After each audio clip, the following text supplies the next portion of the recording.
High Court order for him to seek medical treatment. Speaking in an interview, Dami argued that the arrest is a clear violation of a valid court order. He added that his claims linking his client to an alleged attempt to withdraw money from a frozen account are untrue and has challenged authorities to produce evidence to support the allegation.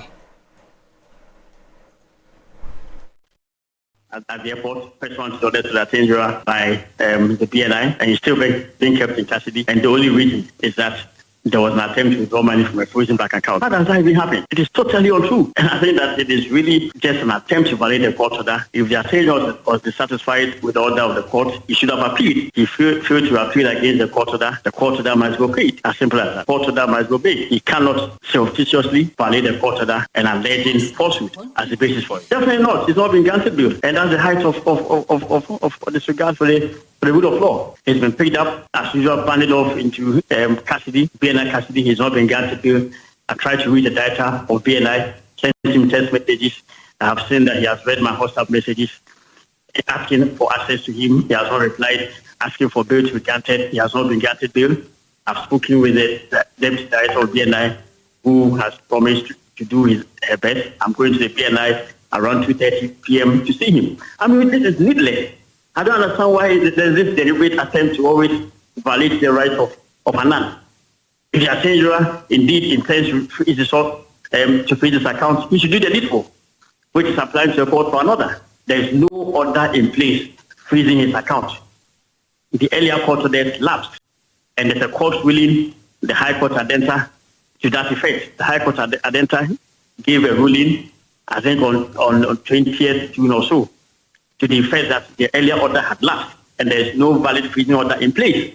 In any case, he has not attempted to withdraw any money from the freezing account. I mean, how do you withdraw money from a freezing account? He has not attempted to withdraw any money from any of his accounts in Ghana. When they arrested him, did they see within any money from the account? How did he attempt to withdraw money? Is there evidence of any check that he issued? I'm calling on the Attorney General to indeed produce to the public. And that's former Attorney General Godfred Yeboah Dame, the 12 Live here on Class 91.3 FM. We're keeping a close tab on this development, and as and when things happen, we'll keep you posted right here on this platform. Now, let's move on to some other stories. And a series of high-level talks between government and the University Teachers Association of Ghana has averted a nationwide strike, with the association suspending its planned industrial action following fresh assurances on key labor demands. UTAC says the decision follows significant progress in negotiations over long-standing conditions of service and other outstanding labor concerns, including the signing of an interim salary adjustment agreement on July 2, 2026, effective July 1. In a statement dated July 4, 2026, the association said members had overwhelmingly endorsed the industrial action in a recent referendum, stressing that the strike mandate remains in force and can be activated if government fails to fulfill its commitments. According to UTAC, government has assured the association that payment of promotion arrears, implementation of conditions of service, placement concerns affecting some UNIMAC staff, outstanding online teaching support allowance obligations for the University of Environment and Sustainable Development research fellow and librarians, as well as post-retirement and rollover challenges are being addressed. It added that implementation directives are expected to be issued within the coming week. Based on these developments, UTAC's National Executive Committee has suspended the planned strike, but insists the decision should not be interpreted as a retreat from its position. The association says it will closely monitor government actions and will not hesitate to activate its strike mandate if the agreed commitments are not implemented. UTAC is urging its members to remain calm, united, and continue with their academic responsibilities while engagement with government continue.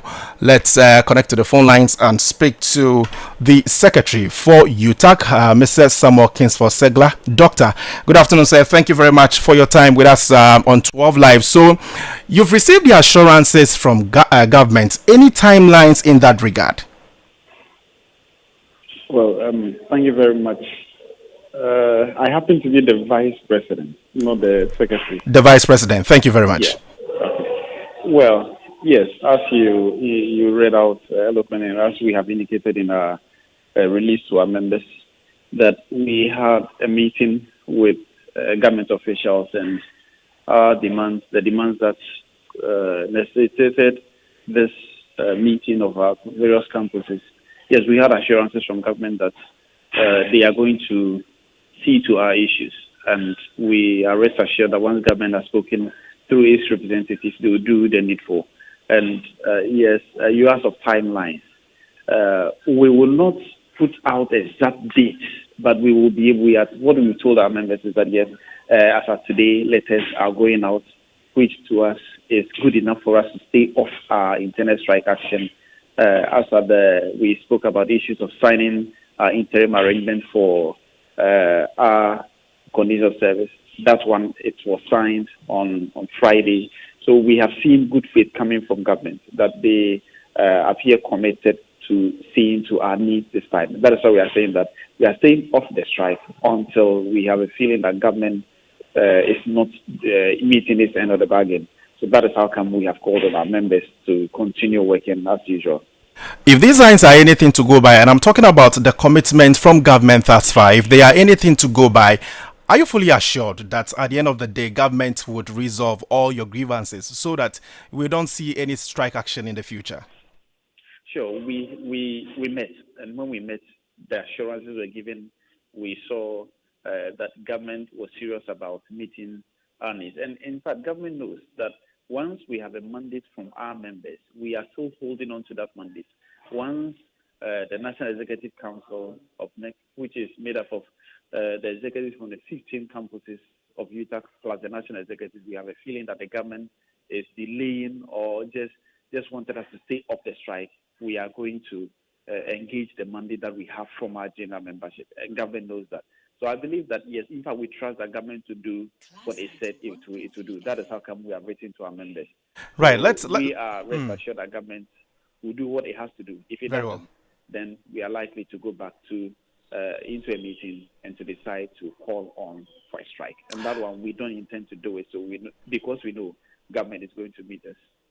I want to thank you for your time this afternoon, and hopefully we'll wait to see the result of all the negotiations as and when things actually unfold. Definitely we'll come back here to have the discussion, but thank you very much for your time with us on 12 Live.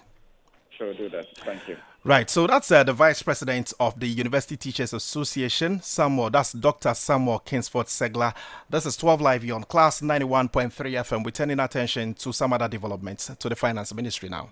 The Ministry of Finance has fully settled its Eurobond obligation of $700 million for this year ahead of schedule. The payment last Thursday consisted of $525.2 million in principal repayments and $174.8 million in interest payments. With this latest payment, Ghana has paid a total of $2.1 billion to Eurobond holders since January last year. In accordance with the terms of the Eurobond Debt Exchange Program, part of the country's debt treatment program, the payment was made through the government's planned financing arrangements without undue pressure on the country's foreign exchange reserves. The settlement reduces Ghana's outstanding Eurobond debt, strengthens investor confidence, and demonstrates the government's commitment to prudent debt management and macroeconomic stability. There's more in the following news desk report. On Tuesday, December 30th, 2025, the government settled $709 million Eurobond obligation, marking another major milestone in the country's ongoing economic recovery and debt management efforts. It was an addition to earlier payments of $349.52 million, each made last year. That payment, which represented the total disbursement to Eurobond holders in 2025, brought the tally to $1.4 billion under the country's restructuring memorandum. That settlement was made using funds from government cash buffers, underscoring the renewed strength of Ghana's liquidity and fiscal management position. The Ministry of Finance maintained that the successful settlements reaffirmed the country's credibility as a sovereign borrower and signaled the government's firm commitment to honoring its external debt obligation in a transparent, predictable, and disciplined manner. The government, at the beginning of the year, promised that it would build on the achievements by intensifying reforms in domestic revenue, mobilization, public financial management, whilst continuing to strengthen fiscal buffers to sustainable finance national development priorities. On December 4, 2022, the New Patriotic Party (NPP) government launched the Domestic Debt Exchange Program (DDEP) in a bid to restructure domestic bonds of about 137 billion Ghana cedis. It later launched the Eurobond Debt Exchange Program in 2023.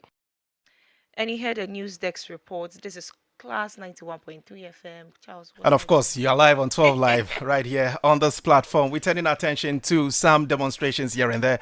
And scores of residents of Obeye in Amasaman have staged a peaceful protest over the deplorable state of roads in the community, calling for immediate government intervention. The protesters say years of neglect have left the roads in poor condition, disrupting transportation, damaging vehicles, affecting businesses, and making access to healthcare and other essential services difficult. They accuse successive governments of failing to fulfill promises to rehabilitate the roads and appeal to the Ministry of Roads and Highways and other relevant authorities to begin reconstruction works without further delay. The residents say they will continue to demand action until the roads are fixed. It's the government's stronghold, and they have to make sure that they fix this road for us. As I used to complain all the time, they bring problems, and we've complained several times, and it can't work. So we are pleading on this government that they should come and fix our roads for us. We've sent petitions to the assembly several times. We've sent complaints to the assembly several times, and our needs have not been heeded to. We've gone there, we made several complaints, and they are not helping us. School children are suffering here. People can be overcharging children here. People don't get cars to their workplaces.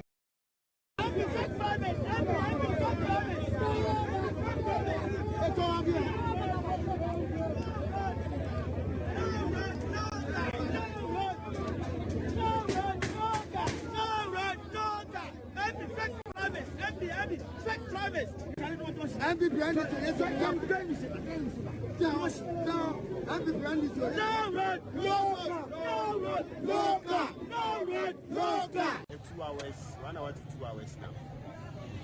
They said because of how the road is, we can't even, when it rains, it's very serious to walk through, just drive through. And also, after just this recent rain, the road has, the potholes is like, you dodge one and we just go and meet three at a go. And it's very bad.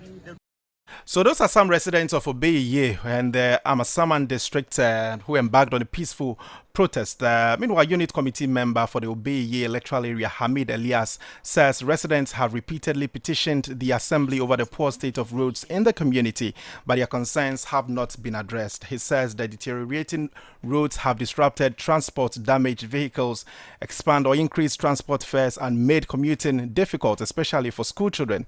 Mr. Elias says the demolition is aimed at drawing the government's attention to the community's plight and is urging authorities to fix the roads urgently.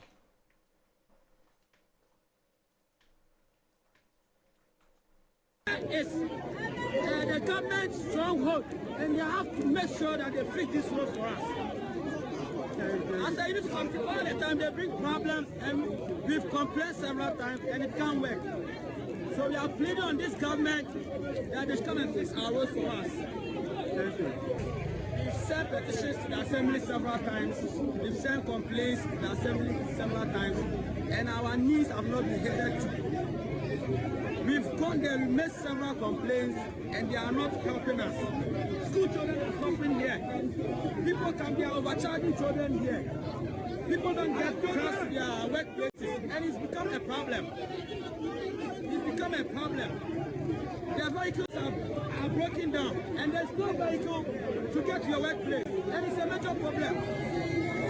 So that's why today we, the community, want to stage Sport-related stories now. Ghana's FIFA World Cup campaign came to a heartbreaking end on Saturday following a disappointment 1-0 defeat to Colombia. As a result, that sealed the Black Stars' exit from the tournament and left fans across the country demanding answers. The Black Stars struggled to find their rhythm throughout the match, producing a lackluster performance that saw Colombia dominate possession and create a better scoring opportunities. Ghana stuck failed to threaten consistently, while defensive lapses ultimately provided costly as Colombia secured a decisive goal. The defeat marked the end of a campaign that promised much but delivered little, with Ghana failing to meet the expectation of supporters who had hoped for a deep run in the competition. There's more in the following report. Ghana's 2026 FIFA World Cup campaign came to an end in the round of 32 following a narrow 1-0 defeat to Colombia, bringing the Black Stars' impressive but ultimately disappointing run to a close. Despite advancing from a difficult Group L, the team struggled to maintain its momentum in the knockout stage, where a lack of attacking efficiency proved decisive. The Black Stars began their campaign on a positive note, with a hard-fought 1-0 victory over Panama. The win provided the perfect start, boosting confidence within the squad and placing Ghana in a strong position to compete for qualification from the group. Their second group match was against tournament favourites England. Ghana displayed remarkable discipline and defensive organisation to end a 0-0 draw, frustrating one of the competition's strongest attacking sides. The result was widely regarded as one of the team's best performances of the tournament and demonstrated the tactical discipline instilled by the head coach Carlos Queiroz. The final group match against Croatia ended in a narrow defeat. Although the Black Stars fought bravely throughout the contest, they were unable to avoid defeat. However, results elsewhere worked in Ghana's favour, allowing them to progress as one of the tournament's best third-place team under FIFA's expanded 48-team format. Ghana's reward was a difficult run of 32 encounter against an unbeaten Colombia. The South Americans took control early when John Ayres scored in the 14th minute. The Black Stars found it difficult to recover, struggling to create meaningful chances. And that was a news desk report filed by my colleague Esther Baba Misi. Now, the head coach of the Black Stars, Carlos Queiroz, has pinned down something which has raised questions about whether or not the Portuguese has or will resign in the coming days. And my colleague Kwame Ochi Jr. joins me in studio with the details. Kwame, well, there were some statements he made in the details via on social media. What specifically was he saying? And moreover, has he resigned or not? Very well. So we know that in every tournament we appoint a different coach, and after the disappointments, it's either the coach resigns or he's being sacked by the GFA. Just like in the case of Utuado, where many people, including myself, believe that he was a very shambolic coach, therefore he needed to be sacked. So when he came back from at a point, we had to sack him prior to the FIFA World Cup. But this is different from that of Otuado, because after the poor performance, like many Ghanaians say, of the Black Stars against Colombia, especially, the team is back in the country. But this is what the coach has put on Facebook. He says that football, like life, teaches us one timeless lesson: you either win or you learn. I leave this journey with pride in what we achieved, but also with the healthy dissatisfaction of those who always wanted more. This is the line that many think that it is likely to say he has resigned, though per our checks at the GFA. GFA says that they have not received any official notice, only official letter from Carlos Queiroz indicating that he's resigned. So that we can leave that hanging, that he's not resigned yet, per what the GFA has told the team backdoor. Says that it should be the beginning of even greater ambitions. The future of Black Stars will not be built only on the pitch. Black Stars' success must start off the field by creating the best possible environment to prepare, protect, and develop Ghana's extraordinary football talent. So the coach actually believed that things went wrong per the statement he's put out, but then we have to put together a very strong team to face our future matches. Subsequently, the African Cup of Nations qualifiers, which will be played later this year. There seems to be something about his choice of words. So in one breath he says that he is living with, and then in the other he says that the future of the Black Stars will not only be built on the pitch, and then he continues, but must be off the field, by creating best possible environments to prepare and protect them. It still leaves us in limbo. Yeah, it's a vague statement. But of course, I mean, many think that he's done well, and to. But what's your take on it? Because I mean, you were praising him from the Oh yes, I tournament. think it did well, but I mean, many people, including myself, think that his substitutions didn't help, Yeah. especially leaving Ajiti and Francis Co. players Thomas on Right. to play very very poorly to the 75th minute. We know with all this player leaving Jordan Ayew and other players to play for that long time, people think that it was wrong. Thank you, KOG. Well, you had my colleague Kwame Ochi Jr. in studio with Carlos Queiroz, who is the head coach of the Black Stars, with some questions about his statement he made via social media. While we took it to the street to engage a section of the public on whether or not the coach should stay.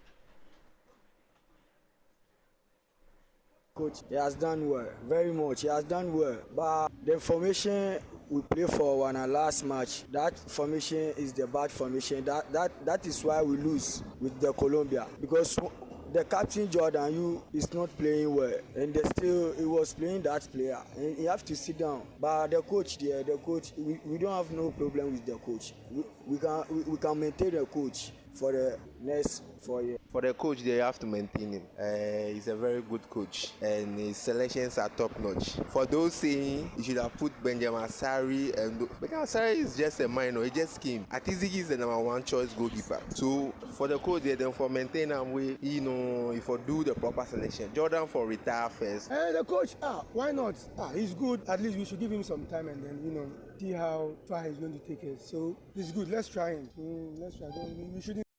Well, you had some of the public engaging and saying whether we should not or we should maintain the coach. But before we continue, what is it? Do you think we should maintain? Well, I think we should maintain him. He's done a yeoman's job within this short space of time. But this is 12 Live on Class 91.3 FM, founder of the PK